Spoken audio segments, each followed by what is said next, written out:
جب کوئی پکارنے والا مجھے پکارتا ہے تو میں اس کی دعا قبول کرتا ہوں، تو ان کو چاہیے کہ میرے حکموں کو مانیں اور مجھ پر ایمان لائیں تاکہ نیک رستہ پائیں۔ سورۃ البقرہ۔ بسم اللہ الرحمن الرحیم۔ السلام علیکم ورحمۃ اللہ وبرکاتہ۔ آج کی ویڈیو میں آپ دوستوں کے سامنے سنن ترمذی کی حدیث نمبر 3570 میں سے حفظ القرآن کی ایک دعا اور اس کا ترجمہ پیش کرنے کی سعادت حاصل کی جا رہی ہے۔ ویڈیو میں آگے بڑھنے سے پہلے نئے آنے والے دوستوں سے گزارش ہے کہ ہمارے چینل کو ضرور سبسکرائب کریں اور آنے والی ویڈیو سے باخبر رہنے کے لیے بیل آئیکن پریس کریں۔ شکریہ۔ حدیث: حضرت عبداللہ بن عباس رضی اللہ عنہما فرماتے ہیں کہ ہم رسول اللہ صلی اللہ علیہ وآلہ وسلم کی خدمت میں حاضر تھے کہ اس دوران حضرت علی رضی اللہ عنہ بھی تشریف لے آئے اور آ کر عرض کرنے لگے، میرے ماں باپ آپ پر قربان ہو جائیں، قرآن پاک میرے سینے سے نکل جاتا ہے اور اس کے حفظ پر قادر نہیں ہوں۔ رسول اللہ صلی اللہ علیہ وآلہ وسلم نے حضرت علی رضی اللہ عنہ سے فرمایا، اے ابو الحسن، یہ حضرت علی رضی اللہ عنہ کی کنیت ہے، کیا میں تمہیں ایسے کلمات نہ سکھا دوں جن سے اللہ تمہیں نفع دے گا اور جنہیں تم وہ کلمات سکھاؤ گے انہیں بھی نفع دے گا، اور جو تم سیکھو گے وہ تمہارے سینے میں محفوظ رہے گا۔ حضرت علی رضی اللہ عنہ نے عرض کیا کہ جی ہاں یا رسول اللہ صلی اللہ علیہ وآلہ وسلم، ضرور سکھلا دیجئے۔ چنانچہ آپ صلی اللہ علیہ وآلہ وسلم نے فرمایا، جب شب جمعہ آئے اور تم رات کے آخری تہائی حصے میں اٹھ سکو تو یہ بہت ہی اچھا ہے کہ یہ وقت ملائکہ کے نازل ہونے کا ہے اور دعا اس میں خاص طور سے قبول ہوتی ہے۔ اسی وقت کے انتظار میں میرے بھائی یعقوب علیہ السلام نے اپنے بیٹوں سے کہا تھا، سوف استغفر لکم ربی، عن قریب میں تمہارے لیے اپنے رب سے مغفرت طلب کروں گا۔ اگر اس وقت جاگنا دشوار ہو تو آدھی رات کے وقت اٹھو، اور اگر یہ بھی نہ ہو سکے تو شروع رات ہی میں کھڑے ہو کر 4 رکعت نفل اس طرح پڑھو کہ پہلی رکعت میں سورہ فاتحہ کے بعد سورہ یاسین پڑھو، دوسری رکعت میں سورہ فاتحہ کے بعد سورہ دخان پڑھو، تیسری رکعت میں سورہ فاتحہ کے بعد سورہ الف لام میم سجدہ پڑھو، اور چوتھی رکعت میں سورہ فاتحہ کے بعد سورہ ملک پڑھو۔ جب التحیات سے فارغ ہو جاؤ تو اول حق تعالی شانہ کی خوب حمد و ثنا کرو، پھر مجھ پر اور تمام انبیاء کرام پر درود بھیجو، پھر تمام مومن مرد و عورت کے لیے نیز اپنے مسلمان بھائیوں کے لیے جو مر چکے ہیں استغفار کرو، اور اس کے بعد یہ دعا پڑھو۔ دعا: اللہم ارحمنی بترک المعاصی ابدا ما ابقیتنی، وارحمنی ان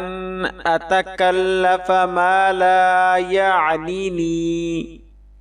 وارزقنی حسن النظر فیما یرضیک عنی، اللہم بدیع السماوات والارض ذا الجلال والاکرام والعزة التي لا ترام، اسألك یا اللہ یا رحمن بجلالک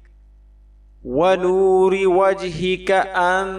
تلزم قلبي حفظ كتابك كما علمتني، وارزقني أن أتلوه على النحو الذي يرضيك عني، اللهم بديع السماوات والأرض ذا الجلال والإكرام والعزة التي لا ترام، أسألك يا الله يا رحمن بجلالك ونور وجهك أن تنور بكتابك بصري وأن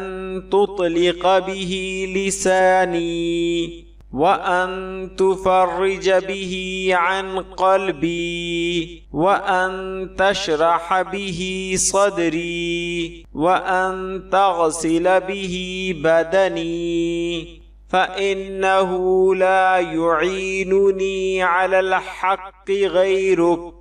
ولا يؤتيه إلا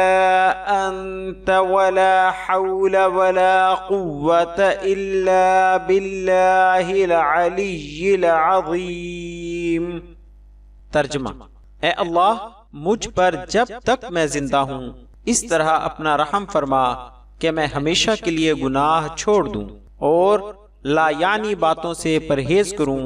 اور مجھے اپنے پسندیدہ امور کے متعلق خوب غور و فکر کرنا عطا فرما۔ اے اللہ، اے آسمانوں اور زمین کے پیدا کرنے والے، اے عظمت اور بزرگی والے،